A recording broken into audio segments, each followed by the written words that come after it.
After designing Epipoli, I had a lot of research on the Peloponnesian War and naval battles readily on hand. Peace of Nicias, the Sicilian expedition, Demosthenes, war like no other, condensed history of the Peloponnesian War, of course, Thucydides, the primary source, and then the follow-on where Xenophon wrote the Hellenica. Lately, I read this book, Great Naval Battles of the Ancient Greek World by Owen Rees. And this book talks about the battles of the Greco-Persian War, the Archidemian War, the Ionian War, two parts of the Peloponnesian War. He also has some really straightforward diagrams of the Deekplus maneuver, a Kyklos formation, a Periplus maneuver, and then there's just histories of the different battles. And then I've also read, way back, I read this book, Lords of the Sea by John Hale. And this is an interesting book as well, that talks about Themistocles and the construction of the Athenian navy to fight the Persians, how the Athenian navy led to democracy and later to empire, and sort of the downfall of the whole thing. And coincidentally, there's a chapter named Rowing to Hades, which is the name of my new naval wargame. Now, Rowing to Hades takes some inspiration from a number of different games. This is the old Avalon Hill Trireme, and it's got counters. These are the triremes. You get yellow and red, and they're sort of generic for the sides. You also get different status markers, marines, and then you get these terrain tokens. It's a pretty simple game. But one of the things is that each sort of unit in the game, moves like a ship. It turns to starboard. It has to backwater. They actually act like individual ships. Another interesting thing is some of the scenarios. So here's the Battle of Lade, or Battle of Ladi. And in this battle, what's happening is that these are the Persian ships. Here's some Greek ships.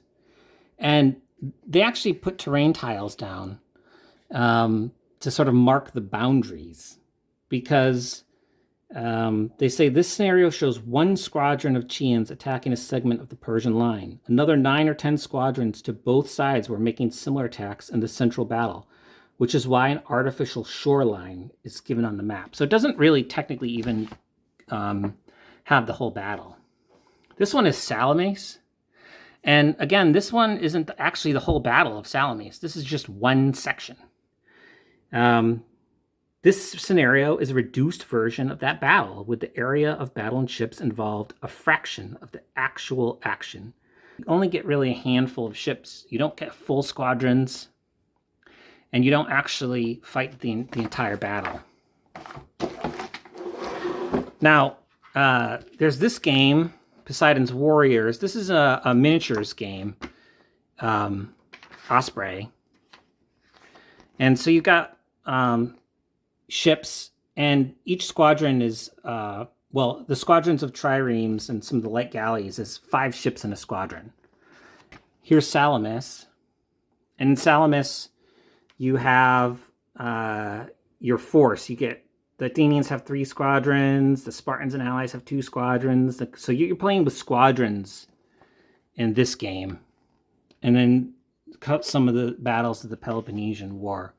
But this is a miniatures game, and you still have individual ships in each squadron. So I wanted something else.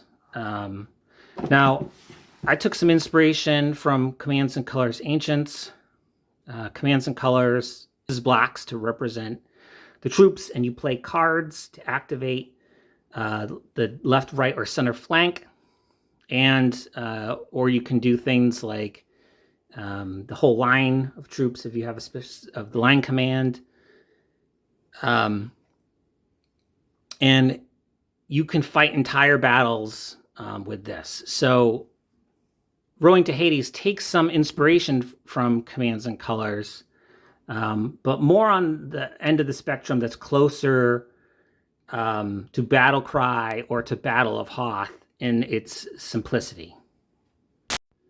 So here's a draft rulebook from Rowing to Hades. It's only 8 pages, but you have whole squadrons. You use 2 counters to represent a squadron that's at full strength, and then you can continue to flip the different counters. So this has 4 steps: 3, 2, and then 1. And you're playing with entire squadrons. You can see different maneuvers for the Diekplus, the Periplus, and the Kyklos formation. And it's a really simple game. It uses cards to activate wings. The game also comes with a host of scenarios. These are draft scenarios that include terrain setup, the ships, the different orders of battle, historical notes or special rules. These are all change and development. This is the Ionian Revolt. This is the Battle of Lade. So this is the full Battle of Lade, not just that fragment we saw before. You get Artemisium Day 1, Artemisium Day 3. You get the Battle of Salamis. Again, the full battle, not that little action that was up in the northwest. You get Sybota, Corinthian Gulf 1, Corcyra, Arrhenius, Syracuse Harbor, Cynossema, Cyzicus, Nodium, Argonausi,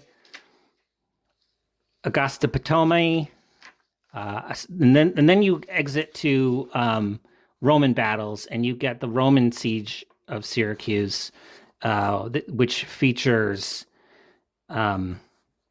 Archimedes' clever inventions, and then you also get the Battle of Actium. And here's the setup for the Battle of Salamis in 480 BCE.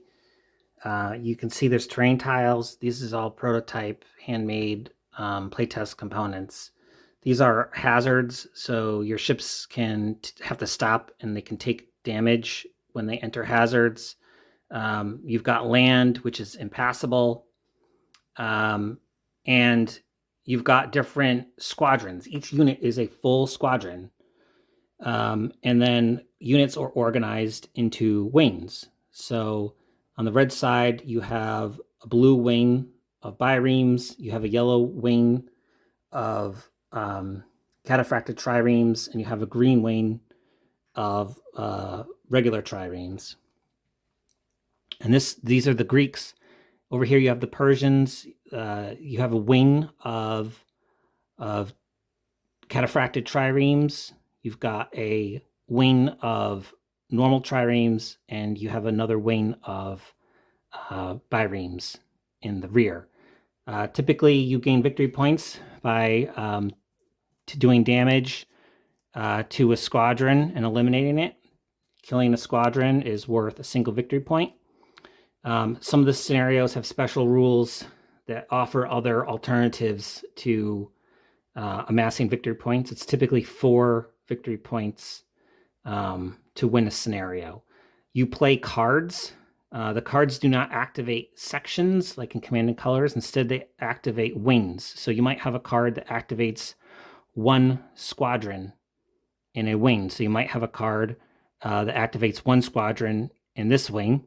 And so you could move the one squadron depending on how many movement points they have. They also have facing, because facing definitely matters. And there's different formations. So this is the line abreast formation. This is a squadron in line ahead formation. And then if you put the ships back to back, this is a squadron in Kyclos formation. You can also see as a sort of close-up, again, these are handmade prototype, but this is a 2-step cataphracted trireme unit. This would be at 3 steps, 2 steps, 1 step, gone. This is a set of biremes. And we went with the red and yellow, sort of an homage to the old Avalon Hill trireme, red and yellow, because you do get battles where it's the Greeks versus the Persians, but you also get battles where it's the Spartans versus the Athenians, or the Romans versus the Syracusans, or Rome versus Rome. And you roll dice for combat. There's special dice, so I can't show you. They're special custom 6-sided die. They have different faces for hits, for retreats, and that's just a taste of the game. So if you're interested, the game's on P500, and that's it for now. Thanks.